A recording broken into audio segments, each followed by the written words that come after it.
Imagine you are trapped in a massive, sprawling maze, and you desperately need to find the exit. You start running down a path, hit a dead end, turn around, and try another route. The device you are watching this on, whether it is a laptop or a smartphone, solves complex problems exactly like that lost runner.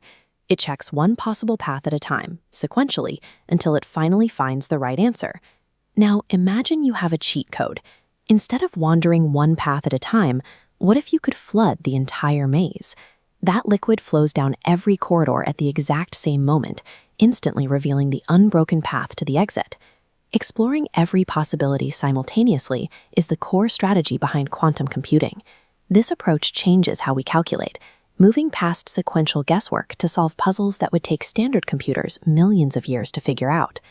To understand how this works, we have to look at the basics. Traditional computers run on bits. You can think of a bit like a simple light switch. It can only exist in one of two states.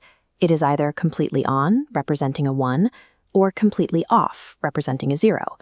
Quantum computers, however, are built on something entirely different: quantum bits, or qubits. Think of a standard coin. When it lands, it is either heads or tails. But while spinning in the air, it is a blur.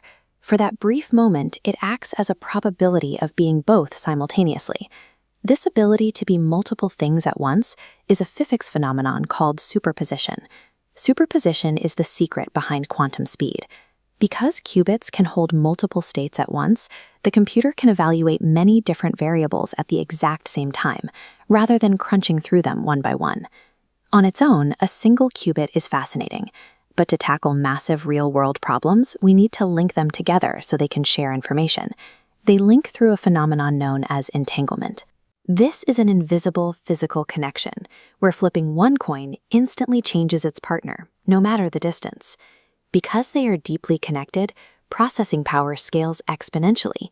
2 entangled qubits process 4 bits, 3 handle 8, and the capacity keeps doubling. Harnessing that delicate state requires specialized hardware.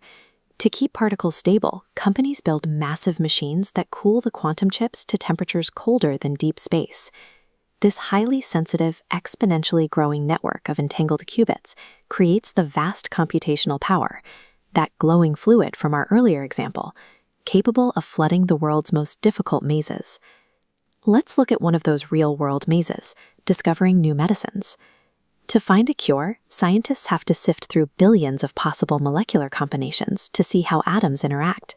If we use a standard computer to simulate and check each of these chemical interactions sequentially, the process could take thousands of years. A quantum computer applies its parallel processing to narrow down the incorrect answers instantly. By testing so many chemical paths at once, it drastically accelerates the timeline for developing life-saving drugs. That same parallel processing is also pushing other fields forward. For example, researchers are using quantum algorithms to instantly train the complex digital brains that help autonomous vehicles make split-second driving decisions. These machines provide a whole new way to approach calculations.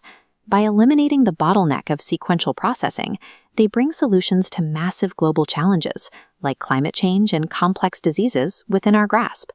Now, you probably won't have a freezing quantum rig sitting on your home desk anytime soon. Instead, researchers and businesses will access these delicate machines remotely through cloud services. We are moving past the strict limits of either-or computing, embracing the vast possibilities of both-and logic. We are trading standard bits for qubits, using superposition and entanglement to reach speeds we once thought were impossible. Think back to the maze. If you could flood every corridor and find the answer to any seemingly impossible problem in a single second, what would you choose to solve?